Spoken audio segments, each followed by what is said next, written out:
오늘 봉독할 말씀을 가지고 새로운 교회, 교회다운 교회가 되기를 소망하면서 두 번째 시간입니다.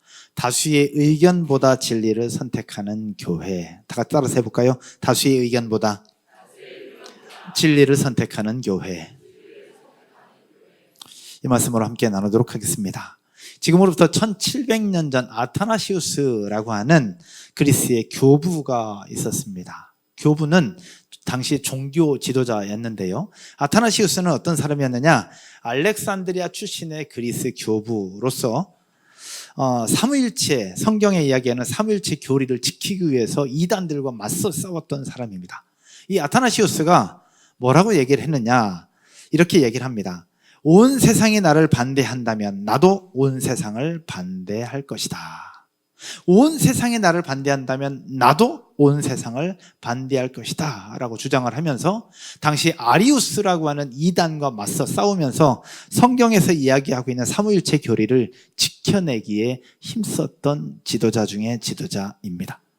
근데 사실 그런 상황 속에서 그렇게 주장하고 성경에 이야기하고 있는 삼위일체 교리를 주장하는 것이 결코 쉽지는 않았습니다. 왜냐하면 당시 분위기나 영적 상황으로 볼 때 생명이 왔다 갔다 하는 부분일 수 있었기 때문에 그렇죠. 오늘 여러분들과 함께 말씀을 나누면서 왜 아타나시우스의 이야기를 여러분들과 먼저 나눴느냐? 아타나시우스가 당시 가지고 있었던 그런 용기를 이 자리에서 예배하고 있는 저와 여러분들, 특별히 8살을 맞은 더 행복한 교회가 이런 용기를 가졌으면 하는 마음으로 함께 여러분들과 나누려고 합니다. 오늘날 많은 그리스도인들이 그리스도인이라고 얘기를 하지만 성경에서 이야기하고 있는 진리보다는 다수의 의견과 대세, 그리고 시대적 흐름이라는 이름 아래, 현실이라는 이름 아래 진리를 외면하는 부분들이 너무 많이 있다라는 이야기입니다. 여기 계신 분들은 그렇지 않을 수 있겠지만 오늘날 대한민국에 흐르는 바람 중에 하나가 바로 뭐냐? 동성애라는 겁니다. 우리가 볼 때 동성애, 우리는 그런 거 동의하는 사람 아무도 없는데 라고 우리는 얘기합니다. 그리고 사실 그러하고요. 그러나 이 많은 사람들이 점점 흐름이 뭐냐? 동성애는 타고난 성적 지향이라고 하면서 옹호하고 미화하고 조정을 하고 있습니다. 정치권에서는 나 집사요, 나 장로요, 나도 교회 다니는 사람입니다 라고 주장을 하면서도 정치적인 여론에 휘말려서 결국 동성애를 옹호하는 발언을 하면서 거기에 또 하나의 표를 던지는 부분들이 실제로 일어나고 있습니다. 여러 언론과 시민단체들은 이런 사람들을 이야기를 하면서 지성적인 사람, 따뜻한 마음을 가지고 있는 사람, 그들까지도 품어주는 정말로 열린 마음을 가진 사람이라고 그들을 지켜 세우고 있습니다. 그러나 반대로 동성애를 반대하거나 옹호하지 않는 사람, 그것을 죄악시하는 사람을 향해서는 꽉 막힌 사람, 시대적인 흐름을 따르지 못하는 사람, 그리고 분위기 파악 못하는 사람이라고 낙인 찍어버리는 그런 부분들이 있습니다. 정치권들은 결국 정치적인 여론의 힘을 얻고자 해서 자신이 가지고 있는 신앙과 다른 부분들 이야기를 하지만 그들이 과연 얼마나 잘못을 하고 있는지 깨닫고 있는지는 잘 모르겠다라는 겁니다. 여러분 알고 있는 것처럼 동성애는 성적인 취향 그리고 성적 취향의 문제가 아닙니다. 동성애는 철저하게 우리가 기억해야 되는 것, 하나님의 창조 질서를 무너뜨리고 깨부수는 무서운 죄악임을 기억하시기를 주님의 이름으로 축원드립니다.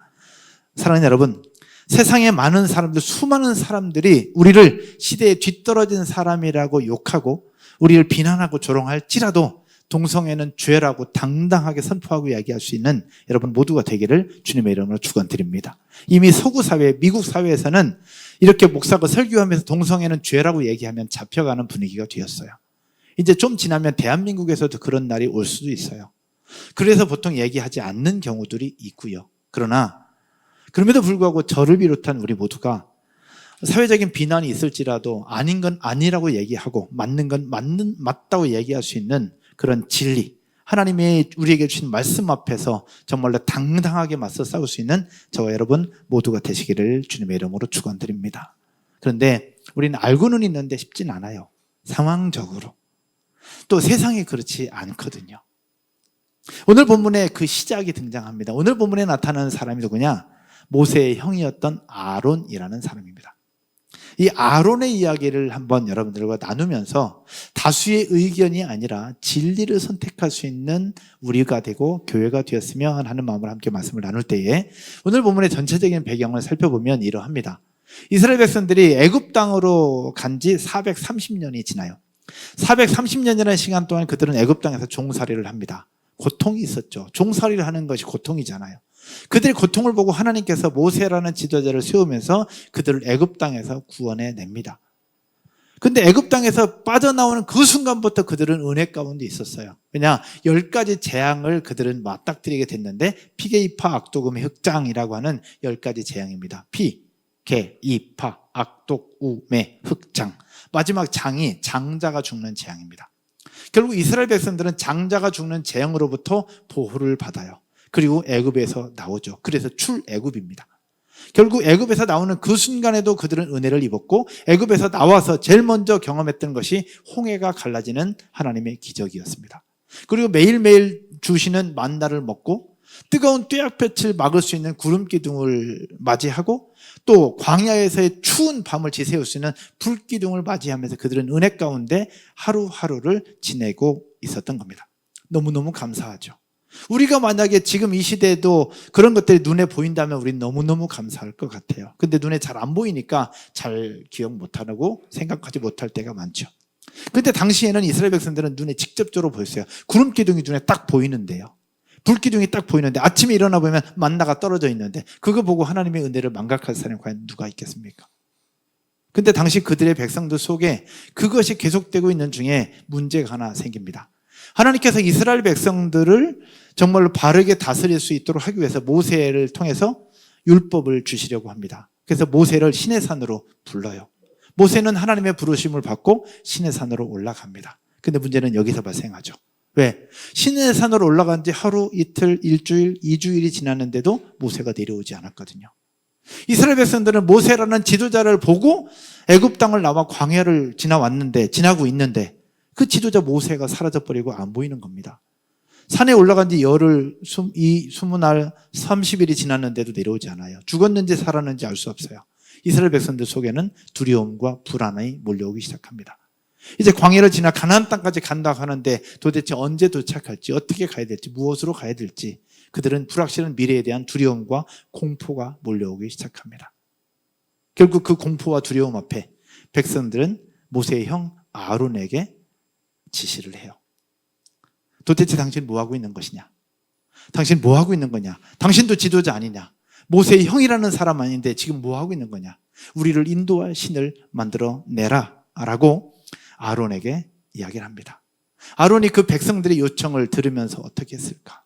결국 아론은 백성들로 하여금 금고리를 가져오게 했고 그 금고리를 녹여서 금송아지를 만들고 그 송아지를 만들어 놓고 이것은 바로 우리를 애굽 땅에서 인도해낸 우리의 신이다 라고 얘기를 하면서 우상을 숭배, 그렇게 제단 앞에 뛰놀는 그런 범죄를 행하고 말아요. 그 중심에 있었던 사람이 바로 누구냐? 아론이었습니다. 그래서 오늘 여러분들과 나누려고 하는 것은 아론입니다. 여러분, 아론이 누구였느냐? 아론은 지도자였던 모세의 형이었습니다. 하나님께서 모세를 불렀을 때 모세가 얘기해요. 저는 입술이 우둔한 자이다. 나는 말을 잘 하지 못하는 사람이다. 그랬을 때 하나님께서 네 형 아론을 붙여줄게. 걱정하지 말고 가. 그러면서 하나님이 모세를 부르시고 그 다음에 같이 불렀던 사람이 아론이었습니다. 그러면 아론은 모세라는 지도자의 형이었고 또 하나님의 부르심을 받은 지도자 중에 한 사람이었어요. 게다가 10가지 재앙을 통과하고 홍해를 지나오고 그 다음 만나를 먹고 구름기둥과 불기둥을 보면서 그 수많은 하나님의 역사들을 현장에서 보고 직접 경험했던 그 하나님의 은혜를 직접 누렸던 그 사람, 일반 백성도 아닌 지도자 중에 지도였던 그 아론. 금송아지 만들면 안 된다는 거 몰랐을까요? 알았죠. 딴 사람 다 만들어도 만들지 말아야 될 사람은 모세와 아론이었어요. 근데 그 아론이 그 금송아지를 지금 만들고 있는 것이고 그 금송아지를 만들어서 이는 우리를 애굽에서 인도해낸 신이라고 지금 이야기를 하고 있는 그 모습을 지금 아론이 보여주고 있는 거예요. 여러분, 다른 사람은 다 그리할지라도 하면 안 됐던 사람이 아론이었어요. 아론이 그거 몰랐을까요? 알았을 거예요. 아론이 그거 알았을 거예요. 근데 아론은 왜 그 사실을 알면서도 그렇게 할 수밖에 없었을까? 여호와 하나님이 우리를 인도한 신이라는 사실들을 알고 있었고 직접 눈으로 경험했음에도 불구하고 그 은혜를 망각한 채 왜 금송아지를 만들어서 그 일을 행하고 있는 것일까? 이게 아론에게 주어진 상황뿐만 아니라 우리에게도 이런 상황들이 굉장히 많이 있다라는 겁니다. 오늘 보면 1절을 한번 보실까요? 1절에 아론이 왜 그렇게 하고 있는지를 성경은 우리에게 이야기하고 있습니다. 1절 가로놓기 할게요. 백성이 모세가 산에서 내려옴이 더딤을 보고 모여 백성이 누구에게 이르러? 아론에게 이르러 이야기합니다. 뭐 어떻게 하라? 일어나라. 우리를 위하여 우리를 인도할 신을 어떻게 해? 만들라.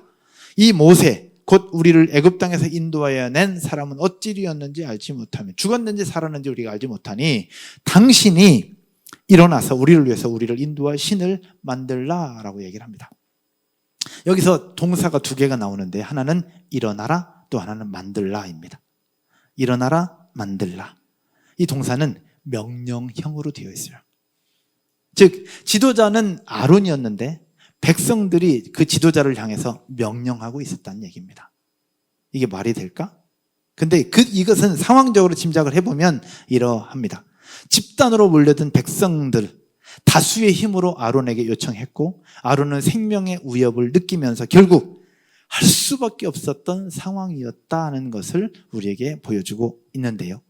그들은 이렇게 얘기했을 겁니다. 당신 말이야 지도자라고 하면서 모세의 형이라고 하면서 지금 뭐 하고 있는 거냐고. 지금 모세는 올라가서 죽었는지 살았는지 알 수 없는데 당신 지금 뭐 하고 있는 거냐고. 지금 일어나서 우리를 위해서 인도할 신을 만들라라고 어마어마한 여론의 힘으로 수많은 다수의 힘으로 지금 아론을 압박하고 있는 그 모습이 오늘 본문에 이야기하고 있는 거예요. 결국 집단으로 몰려든 백성들의 말은 곧 아론에게 명령으로 다가왔고 아론은 그 분위기를 거스를 수 없었던 것이죠. 결국 백성들로 하여금 금고리를 가져오게 했고 결국 금송아지를 만드는 실수를 범하게 됩니다. 이것이 오늘 본문의 내용인데 이것이 아론에 있는 이야기 그리고 오늘날 우리에게는 어떠할까라는 겁니다. 여러분 어떨까요? 우리가 살아가는 환경에도 이런 일들이 적잖이 많이 있습니다. 엄마들에게 고민이 있어요. 이걸 좀 더 쉽게 설명하면 엄마들에게도 이런 부분들이 있습니다. 나름대로 원칙과 철학을 가지고 있어요. 아이를 육아하고 아이에게 공부를 가르치려고 하는 나름대로의 철학과 가치관이 엄마에게 있습니다. 여러분 그렇죠? 분명히 있습니다. 그러나 주변 친구 엄마들과 만나서 이야기를 하다 보면 친구 엄마들이 그렇게 얘기합니다. 이건 시켜야 돼. 영어는 해야 되고 논술 이거 해야 돼. 이거는 해야 돼. 이거 안 하면 결국 아이가 다른 친구들과 관계를 형성하지 못해. 이거는 해야 전체 분위기를 따라갈 수 있어. 이건 해야 학교 가서 잘 적응할 수 있어. 그렇지 않으면 네 아이는 친구들하고 어울리지 못하게 돼. 이거는 해야 돼. 그런 이야기를 들으면 엄마들은 고민하고 갈등하게 됩니다. 분명한 철학이 있고 나름대로 규칙이 분명히 있는데 주변에서 쏟아지는 여론은 그렇지 않다라는 거예요. 이 엄마도 그러고 저 엄마도 그러고 저 엄마도 그러고 여기에 따르지 않으면 우리 아이는 왕따가 될 것 같은 그리고 여기에 따르지 않으면 편승하지 않으면 우리 아이만 혼자 떨어질 것 같은 불안감이 몰려오게 된다는 겁니다. 그래서 그것이 진리냐 아니냐를 떠나서 굳이 하지 않아도 될 것 같은데 그 여론과 다수의 의견에 밀려서 그냥 결국 할 수밖에 없는 결국 선택할 수밖에 없는 그래서 없는 돈 있는 돈 없는 돈 다 끌어당겨서 그렇게 보내고 그런 상황 속에 처하게 되는 부분이 우리 가운데 있을 수 있다는 얘기죠. 이 아론의 상황이 그러했어요. 그러면 이것이 그냥 엄마들의 상황을 뛰어넘어서 우리가 살아가는 환경에도 굉장히 많이 생겨나고 있습니다. 진리 앞에서도 그래요. 우리 제자훈련 하면서도 함께 나눴던 부분들인데 이 세상은 점점 더 하나님의 말씀인 성경과 거리가 멀어져 가고 있습니다. 여러분 아십니까? 초등학교 교과서의 진화론은 이미 당연시 되어 있어서 기독교 선생님들은 고민합니다. 진화론을 가르쳐야 될 것이냐 말아야 될 것이냐 안 가르치냐 안 가르칠 수 없고 가르치자니 가르칠 수 없는 그런 정체성의 혼란을 겪고 있습니다. 그런데 이제는 이 진화론의 단계를 뛰어넘어서 서두에 말씀드렸던 동성애 부분이 이제는 교과서의 버젓이 나타나고 있습니다. CGN TV에서 나온 다큐를 여러분 한번 찾아서 보시면 좋겠습니다. 대한민국 성교육의 현실이라는 이름의 다큐가 있습니다. 전 세계 유네스코에서 성교육 지침서라고 하는 성교육 지침서를 전 세계에 내렸는데 그것을 받아들이는 나라가 있고 받아들이지 않는 나라가 있어요. 근데 우리나라는 그 성교육 지침서를 받아들였어요. 근데 그 받아들인 그 성교육 지침서 안에 포괄적 성교육이라는 이름으로 지금 대한민국 초등학교, 중학교, 고등학교에 강타하고 있어요. 혹시 초등학교 부모님들은 그 아이들의 윤리 또는 도덕, 그 책, 그리고 복원 그 책을 한번 찾아보시면 좋겠다 싶어요. 무엇을 이야기를 하고 있는지. 그래서 저희가 그런 부분들 좋은 나무 성품학교에서 지금 준비를 하고 있고 또 준비되면 여러분들 함께 또 나눌 시간도 가질 것인데 그 속에서 뭘 얘기하고 있느냐. 포괄적 성교육이라는 이름으로 동성애를 비롯한 성 정체성에 관한 내용들을 이야기를 하고 있는데 핵심은 딱 하나예요. 남성, 여성, 제3의 성. 본인이 선택할 수 있다는 겁니다. 여러분, 우리가 남성이다, 여성이다, 우리가 선택할 수 있습니까? 선택할 수도 없고 해서도 안 됩니다. 근데 지금 초등학교에서 가르치는 교과서 안에는 너의 성, 네가 결정할 수 있다. 성적 자기결정권이라는 이름 아래 본인이 결정할 수 있다라고 얘기를 하고 있고 그것을 선생님들이 가르치고 있어요. 가르쳐야 해요. 그리고 중학교, 고등학교 다른 성교육센터에서는 오히려 그것을 버젓이 이야기를 하고 있고 그렇게 하도록 국가인권위에서는 지침을 내리고 있다는 거예요. 대한민국 현실, 시대적인 흐름이라고 하지만 이 속에서 우리가 어떻게 성경을 가지고 진리를 이야기할 수 있을까? 아론의 상황이 다른 모습이 아니에요. 우리 가운데도 그 상황들이 펼쳐지고 있다는 겁니다. 사회적으로도 많은 변화들이 있습니다. MZ세대, 또 워라벨이라는 이름으로 서로의 인격을 존중하기보다는 나의 삶이 중심이 되면 된다. 나만 아니면 돼. 라고 하는 분위기들이 사회 전반에 깔려 있습니다. 결국 공동체를 형성하고 있음에도 불구하고 공동체 속에서 어떤 부분들을 이야기를 하고 있느냐. 나만 아니면 돼. 나만 아니면 돼. 그런 부분들이 이 사회 전반에 깔려 있다라는 이야기입니다. 바로 그럴 때 교회다운 교회, 우리 교회는 어떻게 될 것이냐. 우리 교회는 어떻게 될 것이냐. 그런 부분들을 우리가 고민을 해보자라는 얘기입니다. 이런 시대적 분위기에 코로나를 겪으면서 교회 안에도 찾아왔어요. 저는 지금 교회 건너편에 있는 행복한 마을 서해아파트에 살고 있어요. 근데 전 여기가 너무 좋아요. 하여튼 교회 가까워서 좋은 것도 있겠지만 분위기가 너무 좋아요. 어떤 분위기냐? 제가 옛날 번호동에 살고 제가 지금까지 13번을 이사를 했더라고. 그렇게 계속 여기저기 왔다 갔다 했는데 번호동에서 살고 고잔동에서 살고 그다음에 풍림에서 살고 여기서 사는데 아파트에 다른 것도 다른 건데 아파트의 분위기가 다 달라요. 근데 여기 분위기는 어떠하냐? 엘리베이터 제가 1호 2호 라인인데 아파트 엘리베이터를 타면 다 인사해요. 아이, 어른, 남녀노소 상관없이 다 인사해주고 서로 맞아주고 무거운 거 들고 있으면 엘리베이터 버튼 눌러주고 문 다 잡아줘요. 그리고 아이들도 안녕하세요. 할머니들도 어이구 안녕. 서로 다 인사해주는 그 분위기가 전 너무 좋아요. 너무너무 좋아. 그래서 우리 건물에서도 저는 누굴 타자마자 누굴 항상 인사합니다. 인사하면 상대방 인사해줄까요? 안 해줄까요? 인사 못 받는 경우들이 많죠. 그럼에도 불구하고 합니다. 근데 건물도 건물이지만 저희 아파트의 엘리베이터를 타고 내리면 그 분위기를 생각하면서 우리 교회를 생각했어요. 우리 교회는 성도들이고 한 공동체라고 얘기를 하고 있고 함께 하나님의 말씀을 듣고 실천하는 사람들인데 과연 우리 교회의 엘리베이터는 우리 아파트의 엘리베이터와 과연 어떨까? 어떤 차이가 있을까라는 생각이 들었습니다. 시대적인 분위기는 다수의 여론은 인사 안 하는 분위기입니다. 우리 지도자는데 한 집사님께서 그 얘기 하시더라고요. 요즘 부모님들이 아이들한테 인사하지 말라고 가르친다고. 저 그 얘기 듣고 충격받았습니다. 이해는 됩니다. 요즘 세상이 험하니 서로 인사하고 친절했다가 또 험난 일 당할까 봐 가르치지 말라는 부분들도 있을 수 있어요. 이해는 됩니다. 그런데 부모님이 아이들로 하여금 인사하지 말라고 가르친다는 거 이게 말이 되는가? 물론 극히 일부적인 이야기이겠지만 요즘 시대적인 분위기가 서로 인사하거나 서로 함께 더불어 사는 사회가 아니라 나만 잘 사면 돼, 나만 아니면 돼 하는 분위기가 조금씩 있을 이때 저는 우리 교회는 그렇게 하지 말자라고 얘기해 주고 싶어요. 따라서 해볼까요? 다수의 의견보다, 시대적인 흐름보다 진리를 선택하는 교회, 하나님이 우리에게 주신 말씀을 선택하는 교회, 그런 교회가 되어지기를 주님의 이름으로 축원드립니다. 사람들은 이걸 가지고 얘기하면 뭘 그렇게 별나게 구냐라고 얘기할 수 있겠지만 하나님이 우리에게 말씀하시는 것이 하나님을 사랑하고 둘째도 그와 같으니 내 이웃을 내 이웃과 같이 사랑하라. 사랑한다고 한다면 내가 잘 모르지만 그들과 함께 서로 이야기하고 인사 정도는 할 수 있는 건 아닐까.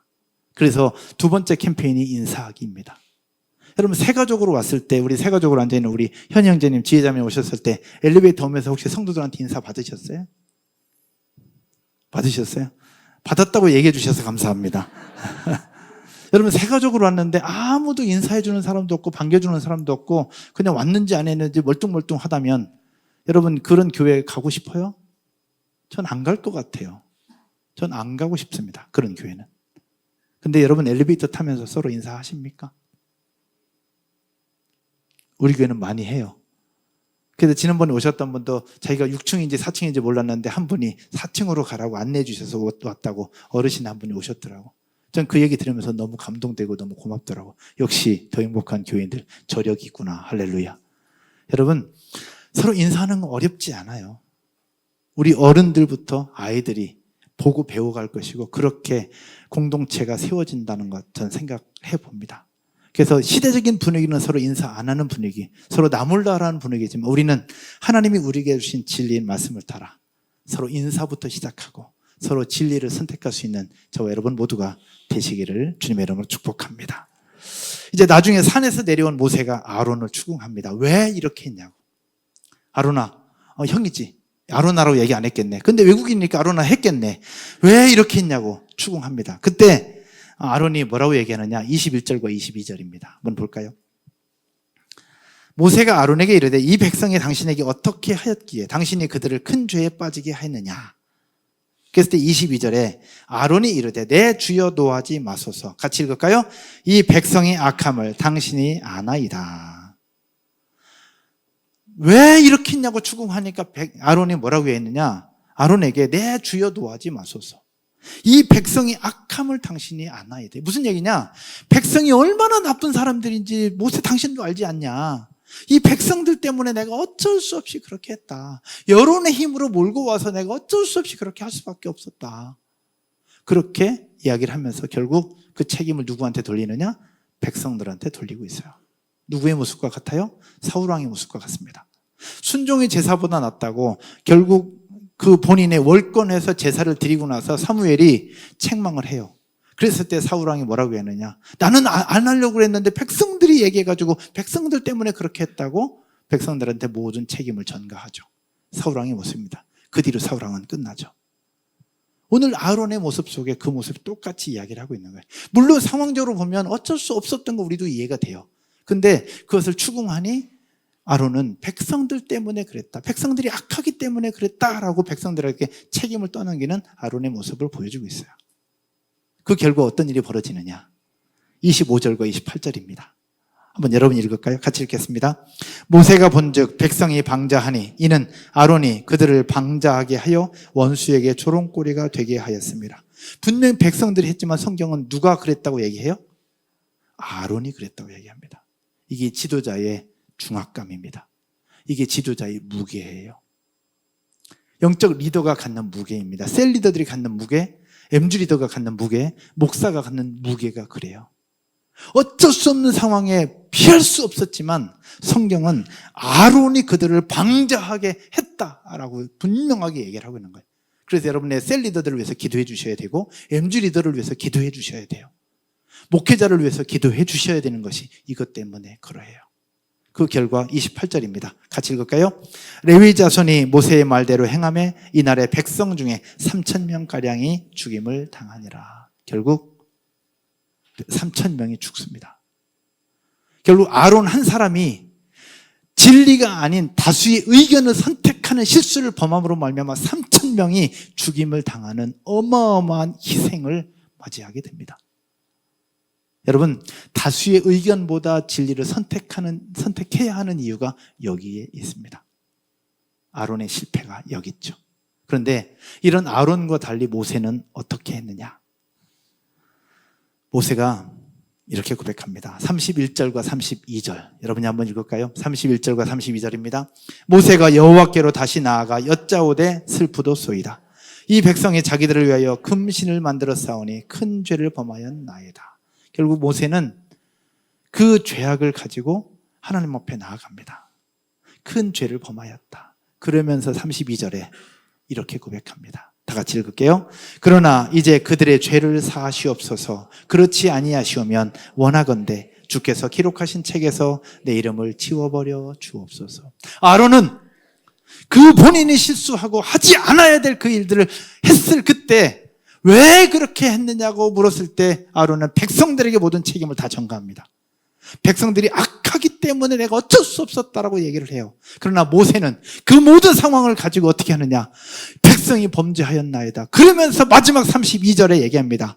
그들의 죄를 사하여 주시옵소서. 그렇지 아니하시면 그 다음에 원하건대 주께서 기록하신 생명책에서 내 이름을 지워달라고 얘기하는 본인의 모든 책임을 자기가 지고 가는 모세의 모습을 보여주고 있어요. 아론과 모세가 다르죠. 하나님이 왜 형이었던 아론이 아니라 동생이었던 모세를 불러서 그를 최고 지도자로 세운 이유가 여기에 있지 않을까요? 모세의 모습과 아론의 모습이 달랐어요. 저는 더 행복한 교회는 목사인 저부터가, 그리고 MG리더로 서 있는 분들, 셀리더로 서 있는 분들, 교사로 섬기는 분들, 모든 성도들이 아론과 같은 모습이 아니라 모세처럼 책임도 지고 하나님 앞에 신실한 모습을 가지고 다수의 의견이 아니라 진리를 선택할 수 있는, 때로는 손해를 보고 때로는 비난을 받을지라도 그럼에도 불구하고 진리를 선택할 수 있는 저와 여러분 모두가 되기를 주님의 이름으로 축원드립니다. 근데 여기에 핵심이 있어요. 왜 아론은 그렇게 했고 모세는 이렇게 고백할 수 있었을까? 이유가 뭘까요? 이유가 뭘까? 분명히 모세와 아론은 세트였고 함께 하나님의 일과 하나님의 역사들을 보면서 자랐던 분들입니다. 근데 똑같은 상황을 두고 아론은 백성들한테 모든 책임을 다 전가하지만 모세는 자기가 책임을 지겠노라고, 혹시 그렇지 않으시면 생명책에서 자기 이름을 지워달라고 이야기를 합니다. 이유가 뭘까요?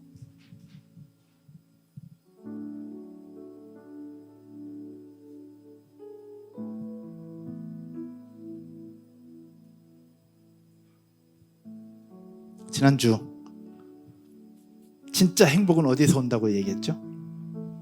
지난주에 진짜 행복은 어디서 온다고? 관계에서 온다고 그랬죠. 오늘 아론과 모세의 모습. 모세는 여기 내려오기 전까지 누구와 함께 있었어요? 하나님과 함께 있었어요. 아론은요? 아론의 생각 속에 하나님이 있었을까? 아론의 생각 속에 하나님보다는 다수의 의견이 더 많은 부분 차지하고 있지 않았을까요? 그리고 금송아지를 만들고 자신의 미래에 대한 불안, 불확실한 두려움, 공포, 그것이 하나님보다 더 크게 작용하지 않았을까? 결국 모세는 하나님과 함께 있었기에 모든 책임을 본인이 지고 갈 만한 영적인 힘이 있었던 거예요. 그러나 아론은 영적인 힘을 가질 수 있는 사람이었음에도 불구하고 하나님은 어디론가 사라지고 다수의 의견, 여론, 세상의 흐름, 시대적인 상황, 그것이 아론의 고백과 삶을 만들어버린 그 부분들을 오늘 본문은 이야기를 하고 있다는 얘기죠. 이 시대를 살아가고 있는 저와 여러분의 삶의 선택은 어떻게 해야 될까? 상황은 다 똑같아요. 아론의 상황이나 저와 여러분의 상황이나 비슷해요. 답은 단 하나.